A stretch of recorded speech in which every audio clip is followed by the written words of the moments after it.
This time on Between the Wheels. So this is known as the Iraqi Taxi. There's the Iraqi Taxi or the Iraqi. Iraq put in the order for the cars at that time, Saddam Hussein's government. It's pretty smooth though. I feel like I'm on a big couch just Massive 110 horsepower, nothing too great. The tortoise always beats the hare, right? Sounds very aggressive for 110 horsepower. Without getting myself in trouble, there's probably components missing from the exhaust. Maybe, I'm not sure. I mean, this car has an unknown amount of kilometers on it. It only rolls over to 99,000. Starts all over again from zero. Reverse on this is up and to the left, and it's not normal. These back windows don't roll down for some strange reason. We don't really know why. It's oddly satisfying being in this. I feel like a lot of vehicles are over-engineered this year. There's so much stuff to look at, whereas here it's like you're focusing on the road because there's nothing else to focus on. Yep. The other odd thing about these was these came with a 200 kilometer an hour speedometer when the regular cars only came with a 180 kilometer an hour speedometer. Nobody understands why they asked for that. Yeah, I really like it. I love this car.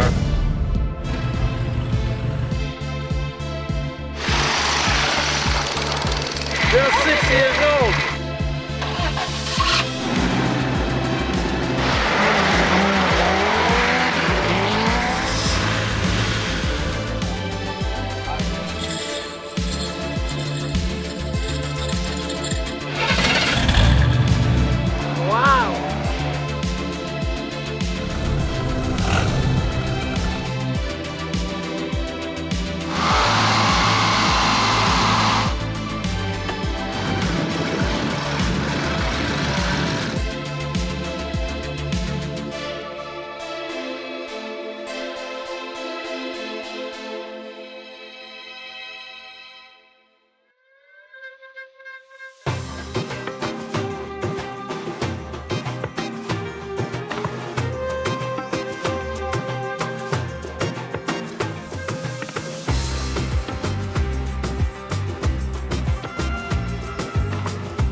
So I'm standing here with Dave with his 1981 Chevy Malibu.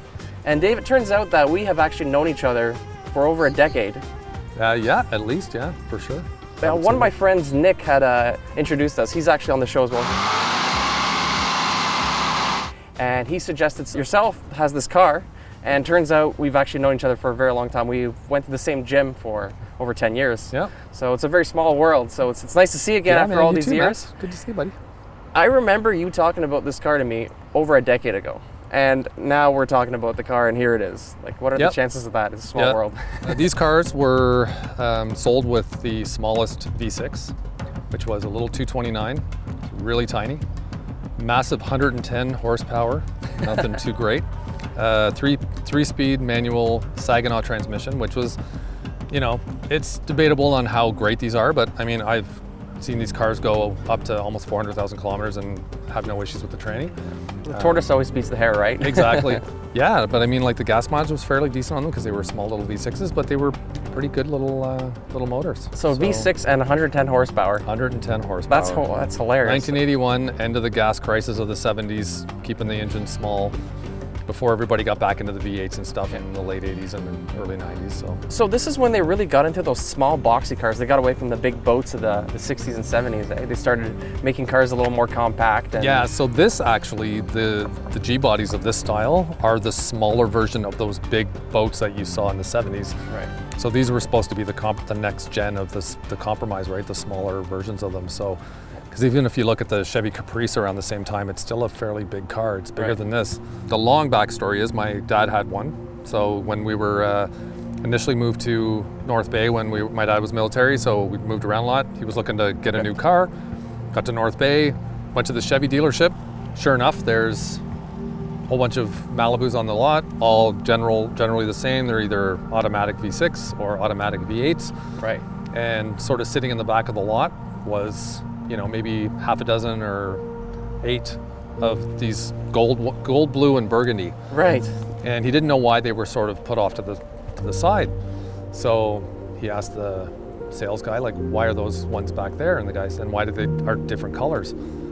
So the guy gave him the brief history of why these cars were back there. And it turns out that the car itself is a very odd model of that year. So every other car around that time everything had gone obviously automatic. There wasn't any big four-door sedans at that time that were manual transmission. It was just not normal. And your dad didn't know at the time that this car was rather unique. It just kind of looked like... Had no idea. He was just wondering why they were sort of sat in the back, right? Yeah, because this car looks very, I guess, basic. It doesn't stand out, but the backstory to this is pretty wild because there's not many of these around. There was only 25,000 made total, and just around half of them are living in Iraq somewhere, and that's where they are. They're not even here in Canada or in the US, so... Right. And because the US was originally the ones that... So that's what these were built for. These were originally built to go to Iraq.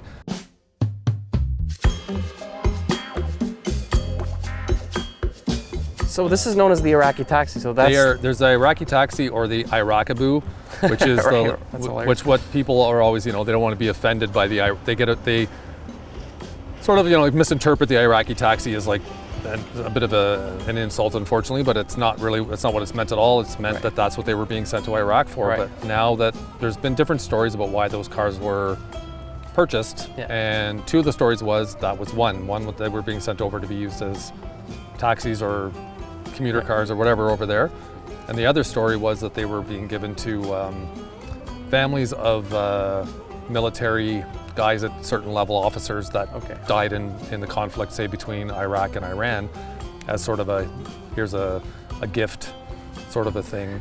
So nobody really knows the exact story. It's one of the two, or it could be both. So we know it ended up in Iraq. Yeah. How did they get there? Like, who sent the order? Who made the order? How did this whole happen? Because the United States refused it because Iraq and the United States were not exactly the best of friends. They weren't the best of friends at the time. So for some strange reason, they approached GM Canada, and GM Canada, because they run independently from GM in the US at that time, they said, yeah, we don't really have a problem with Iraq right now. We had better global relationships with other countries, so we're like, we'll do it. So they picked up the contract for 25,000 cars. Yeah. Now the funny part was when they put in the order for the car, basically they wanted, it sounds weird, but they actually wanted a car that was built sort of on the cheap. Right. But they wanted a car that could also handle the desert. So the original configuration for these cars was, the regular Malibu was just a standard suspension system. This has an upgraded heavy-duty suspension package. Malibu here had no air conditioning and AM radio only. This has, weirdly, an AM FM radio with a cassette deck in it.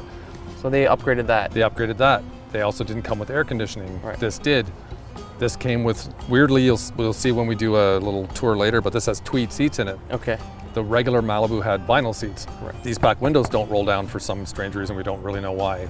On the regular Malibu, they were child safety windows, so they roll down about halfway. Okay. The other ones, I don't remember if they had these windows or not in the back. These little fins, yeah.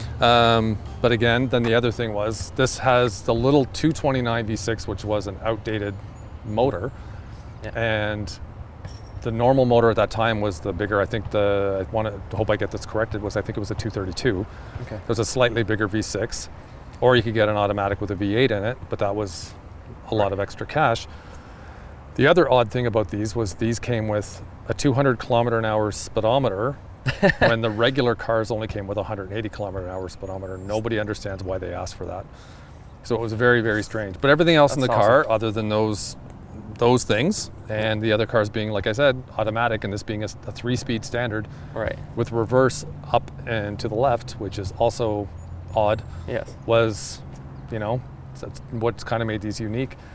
Then they ended up having an initial problem with the first batch when they sent them over to Iraq. So I think it was the first 5,000 or 6,000 cars. Yeah, because these cars are actually known for not being very good. There are 12,500 of them parked in a field since last summer. And they've been running so badly and breaking down so often that the Iraqis aren't much interested in having 12,500 more. GM is trying desperately to put the deal back together. Well, it's not that the car wasn't good. What the problem with these cars, once they fixed the only known issue with this car, which was the clutch bearing. Okay. So once they repaired that, I mean, this car has an unknown amount of kilometers on it. We think it's somewhere around 250,000, but we're Really? not 100% sure. Just because it only rolls over to 99,000, so it doesn't go to the Oh, million. seriously? So we don't know the exact number of kilometers on it. We have So to it sort just of rolls over guesstimate. and starts all over again? Starts all over again from zero I have at never seen that 100,000 before. K. So it could be 300,000, we don't know. But my dad, his original Malibu, which was, funnily enough, the same color and looked exactly the same as this one, Yeah. when we sold that to my sister's landlord at the time, 380 some odd thousand kilometers on it. Oh, wow. And like I was telling you earlier, I saw it about 2 or 3 years later, driving down the Queensway, and the guy was still going in, all collapsed suspension and, Yeah. you know. So let's talk about your story of how you got the vehicle, because Yeah. your dad had one of these, and then he Yeah. sold it obviously at some point. So he got rid of it. He got rid completely, of it. yeah. What So- year did he get rid of it? So we got rid of ours, I believe it was in 92 or 93 we got rid of that one. Okay. So that one's probably in a junkyard somewhere deteriorating, who knows where that went. My brother sort of put the nail in the coffin of that one, so we got a lot of use out of that car and abuse, and he was out with some buddies one day and had it in some back dirt road, and he ripped all the exhaust off it and all the way up to the headers, and Which is what these were kind of designed for with the was suspension, to though. take the right, which Take was him to take the off-roading. abuse, but he went into a ditch, so he was like, he kind of Oh, went okay. off into a ditch and then tried to get back up it, and he ripped all the header off it and everything, so it was just basically Okay. blowing flame, and he like set the bottom of the car on fire. He wasn't jumping any dunes with it. No. And then after that, they basically parked it at my sister's, and then That was it. a couple of months later, they sold it. So And then you always liked this car, obviously, because you've spoken about this car for many years when I knew you earlier on, but also at the same time, you started hunting one down yourself at some point. yeah. Obviously, before the internet, it was almost impossible to ever find one. So looking, through the local newspapers and stuff, you were never really going to find one. And this is like a needle in a haystack, because it's not a common car. It's not So common, no. You can't just go and find one. And It guys takes a that lot of- know about it, like if you put out like when Facebook finally came around, so like the mid 2000s and stuff, and when I was a little bit later than that, it was after 2010 when I started looking. Yeah. So if I put out a post or something on some car site or whatever, the people who knew what they were would make comments, but nobody really knew of any. So how'd you locate this one? Kept looking, and about a year later, Yeah.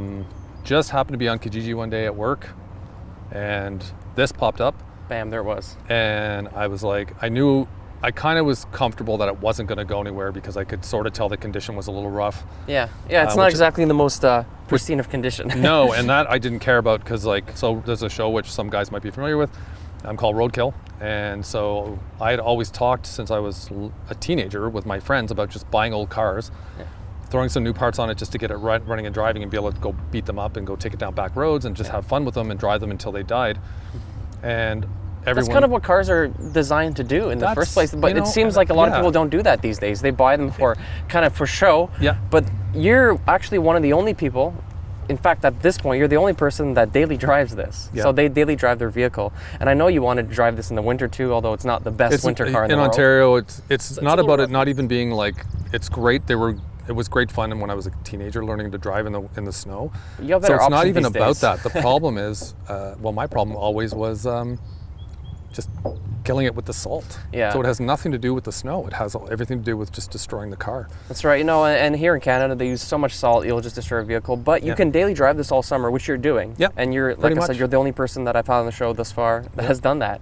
And that really, I like that spirit of making, using the car for what it's designed to do. Yeah, exactly. So these vehicles are rather unique. How did these end up in Iraq? Iraq put in the order for the cars. It was done through, obviously, at that time, Saddam Hussein's government. So Saddam Hussein, Government actually were the ones that put in the request for the cars. interesting.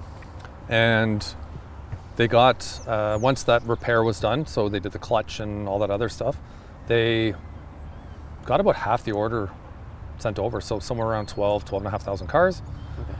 And then all of a sudden they just canceled the remaining order. And Why did they do that? so the assumption, I believe, was that they had gone into conflict with Iran and they were diverting funds because they hadn't paid the rest of the bill. So they just basically That's put their classic. hands up and said, no, we're not doing that. It's just funny to see a government do it and not Yeah. some random guy on Kijiji. I know. So they sent I think there was I believe one of the stories is there was a shipment that was halfway across the ocean. They actually like turned the boat around and sent it back. Really? So where did these end up? All the provinces like that, basically from Nova Scotia all the way up to here. And the reason why there's a bunch in Nova Scotia, and that's sort of another funny part of the story, is when they sent, they ended up sending, when the initial batch went over to Iraq, they sent 6 or 8 GM technicians over there to go correct the clutch bearing problem. Okay. And while this was a pretty big problem. it was a pretty big problem. It was failing like pretty quickly after the first like couple thousand miles. And they weren't happy about that. So they wanted it fixed. And of course, you're buying brand new fleet cars or whatever these were meant to be used for. Right. Not working right off the bat. They needed that problem fixed. So while they sent the technicians over to Iraq to fix the problem, they sent some GM technicians down to the port in Nova Scotia to fix them on the dock. So they were fixing them like in a hangar down there. Okay. Funny story. Fast forward to, unfortunately, the first summer of COVID. I was out for a drive, and this guy pulled up beside me with his buddy in a little convertible car, and he just yells and he goes, "Is that an Iraqi Taxi?"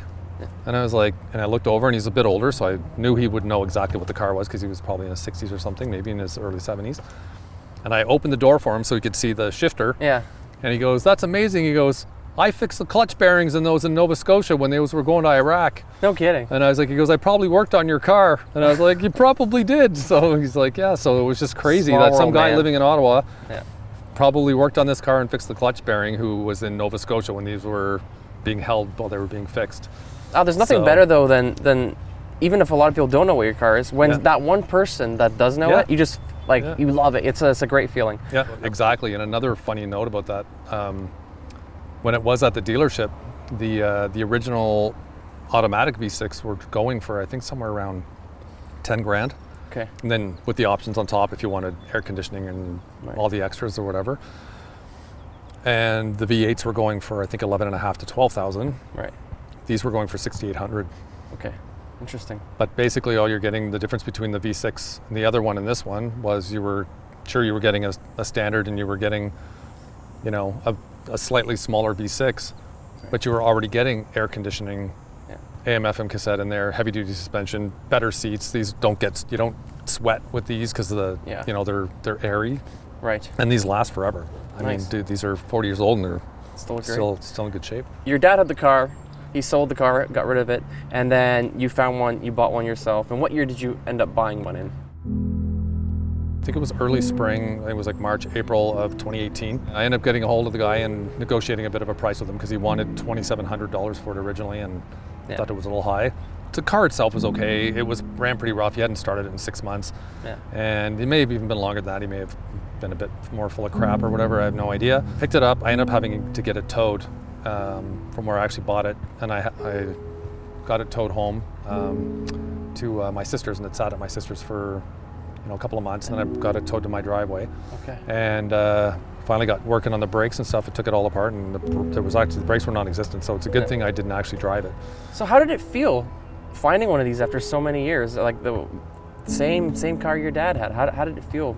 It was really cool. Like actually when I got in it, and as soon as I got in it, it felt like the same car almost. Did it just bring back memories when you were like? Brought back good memories because I always had good memories in the car. Like I learned to drive standard in this car. This is basically the car I learned to drive on after got my driver's license and stuff. And so I had this all through college. My dad gave it to me when I was in college. So I had a good time in it, man. It was just like I was a big designated driver guy after the bars on weekends in college. So this was the car I used to drive everybody home in, and go camping in it with it and throw my camping gear in the back or go fishing with it. And it was a beast. The car never failed me. So I had a good time with it. I always enjoyed it, and I always loved rear-wheel drive cars. Growing up in that era, a lot of people don't understand the fun, and also the fact that once you learn how to drive a rear-wheel drive car properly, especially on the snow, especially in the snow, which is more what I'm talking about, it's a blast. Like you can really have a lot of fun with them. So that's so cool. So this is a story 4 decades in the making, because your dad was one of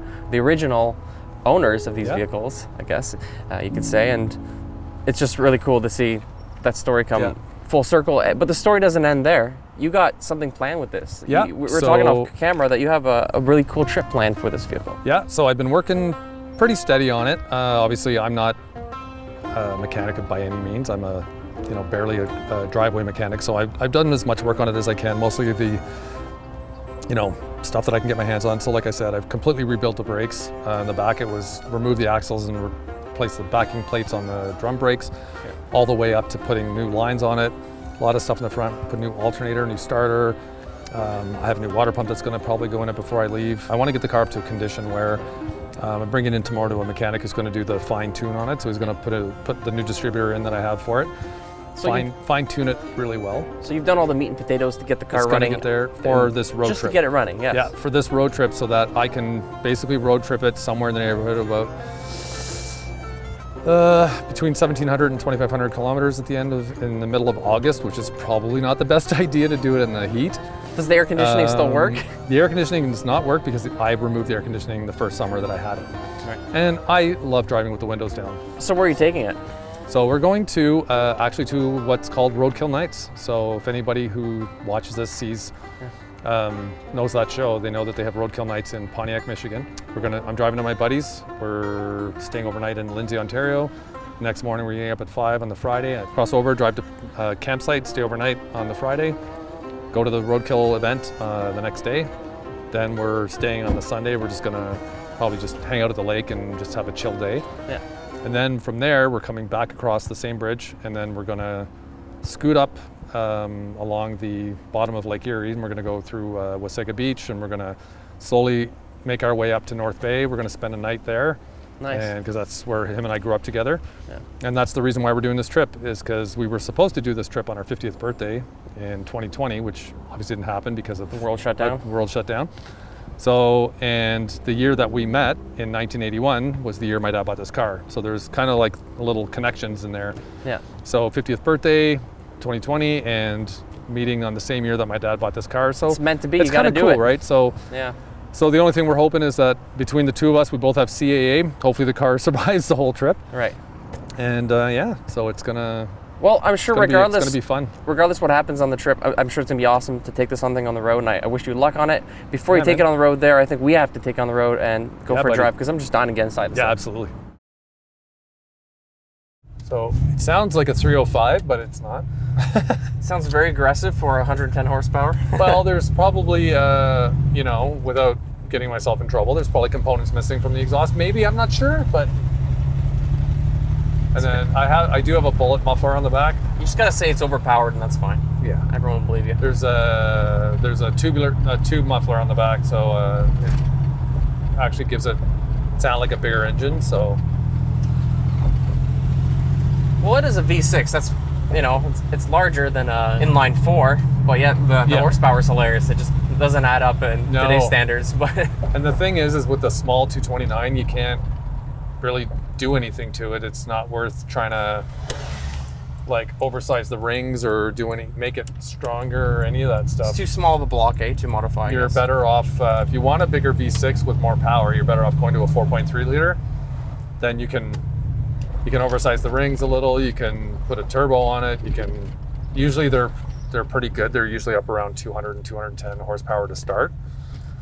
And with the right modifications, you can take a 4.3 liter well over 300 horsepower if you want. So that is a wild shifter. So I'm looking right now, and the first thing I notice it's backwards. It's upside down, I guess. Usually first. So this is very like go straight a European style. This is normally reverses over and down. Right. To the right. Reverse on this is up and to the left, which is, I believe that's very European. It's not normal. It's also weird you putting first down because I feel like you're starting at second, but it only has 3 gears, first of all. Exactly, because normally it's 1, 2, 3, 4, and then I think it's up and to the right, which is reverse. This is, down and to the right is reverse. Up and to the right is fifth.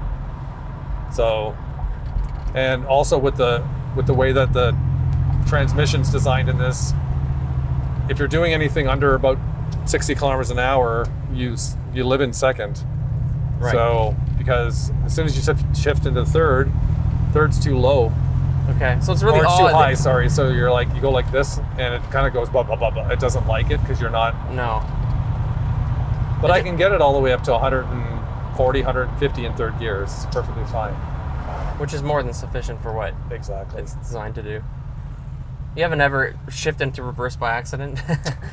Only at low speed. Yeah. At a higher speed, you can't. Anyways, it wouldn't. Right. It would just. It wouldn't let you. But doing like 10 or 15 kilometers an hour, I've got with the clutch in. I've gotten it in, and it lets you know because it makes a horrible sound. Yeah. So it sounds like you just broke a whole bunch of teeth on the transmission gear, but No, you don't want that. so up to close to 60, and then we can live in third. She's pretty smooth though. I feel like I'm on a big couch, just you know. It's comfortable, man. It's a comfortable ride, and it's got lots of windshield, and I like it. It's so simple, but I don't know. It's oddly satisfying being in this. Like I feel like a lot of vehicles are over-engineered this year. There's so much stuff to look at, whereas here it's like you're focusing on the road because there's nothing else to focus on. yeah, and that's the thing. There's a lot of conveniences in cars that are, especially for a driver, that are unnecessary. And one of the things that I love in this car is like the old winding windows, because Yeah. I can wind this up as little or as much as I want by like millimeters. I don't have to do what the electric motor is telling me to do. Right. So She's a smooth ride, you know. I love the bench seat too. The bench seat is wonderful. Bench like seat's it's great, really yeah. cool. you could fit 2 small children in the front if you really had to. Not that you'd want to. Well, we used to when we were younger. My dad used to go. Of course he did. It was back in the day. For hockey and stuff, right? Fit 3 of my friends in the back, 2 in the front, all the hockey gear in the trunk. Wow. So you could really load this thing up if you wanted. Oh yeah, for sure. It's a very comfortable, like chill car. It's fun. I'm enjoying it. Yeah, I really like it. I love this car, and that's why I'm really excited for this mechanic tomorrow to give it a really good, proper, old school tune, because it should smooth it out even more, like the kind of that little offset any kinks noise you're hearing in the motor. Like, even though it sounds pretty good, it should be even better. So especially with a new distributor, it's got new plug wires on it. Oh, check that out. That's unique. It's a Honda. Like that little tick, tick, tick, tick, tick, should smooth out when he does all the valve train stuff. You should be able to check the lifters and everything, get everything just running in harmony. Yeah. And this little tiny V6 should purr all day long. Should have no problem with it. And you know what's funny? We're driving right now, and like I said, it's a comfortable drive. I think the suspension really is quite good on this thing, because I know this is a fairly smooth road, but any bumps to go over, it's very non-noticeable. Yeah, and the whole front end is redone, right? Like I was saying, I got new upper and lower control arms on both sides, and new shocks as well. It's original springs, but it's still like, if I just do a little bit of that, it doesn't dip in, right? No. It stays pretty flat. She's holding really tight there. So I have a new power steering pump on it too, so the steering's pretty responsive. Nice. So I replaced most of the things I get my hands on have been replaced. So, you know, it's like that show that I watched, the old Roadkill. Right. It's their motto: new parts on old cars, and it's big just change. like, you know, it makes them really enjoyable to drive. This car is That's like, what it's about, man. And you know what? You have this car, you're enjoying it, and that's the best story there is, you know. And yeah, exactly. and you're keeping a legacy alive by driving these, which is really cool. Absolutely. That's kind of the spirit of the show. So this is really neat. Well, even like, I know this might be a bit counter intuitive to what a lot of other car guys might say, but you know, say in 10 or 15 years, if the industry gets to a point where gas is no longer a viable solution for the cars, and they'll be like, oh, we have conversion packs for your car for fuel cell or battery, and I'd be like, well, the EVs are just not the same. There's no noise, right? That's not. It's still. I mean, I would still rather drive this with a electric motor in it than you know, like a Tesla or something. Right. It'd be hilarious though if this thing had that like Jetson sound. You know, that boop, boop, boop, boop, boop, boop. Just taking off with that. That'd be hilarious. That'd be awesome. They got that one right. Which you could probably do in the new in that Tesla with a computer program or something. What the hell is this guy doing? Somebody seems very confused. All right. No. When the road's closed, the road's closed. You don't question it. Okay, we'll take it back on this parkway. It's a beautiful day here. We got a really hot day. It's probably over 30 degrees, but this is fantastic. This is what Canada's about. Exactly. People think it's cold here. I don't know why. It's the same, and It gets so hot here. I'm actually kind of hoping for the long road trip down to Pontiac, Michigan. I'm actually hoping on the Friday that it rains. Yeah. But I prefer that way the car will stay cool. Yeah. And I don't have to worry about it on the way down. Right. So, you know, it only needs to rain the one day. Once we're there, it can be sunny. Well, all right. I wish you good luck on that trip. Now, before you go, there's something you need. I see you're wearing a hat. Yeah, man. Anybody that's on this show gets a Between the Wheels hat. Ah, sweet. So I'll give that for you. That will be for your trip there. Thanks, man. Thanks a lot for being on the show. I really appreciate you sharing your story, and thank you so much, man. Good to see you again, and nice you'll see me back at the gym with you. I'll be back in the fall. That's right. You got to go to the gym. That's absolutely. That's the best place, man. Engineer, where are you headed? Carry me back to Tennessee. Oh, I got a little girl who's been waiting. Promised that she'd marry me. Mister, can we leave this seat? I'll shovel coal, Lord, to pay my fare. Gotta get this train. Next time on Between the Wheels. The younger guys, they don't really know what it is. They'll flag me to pass them.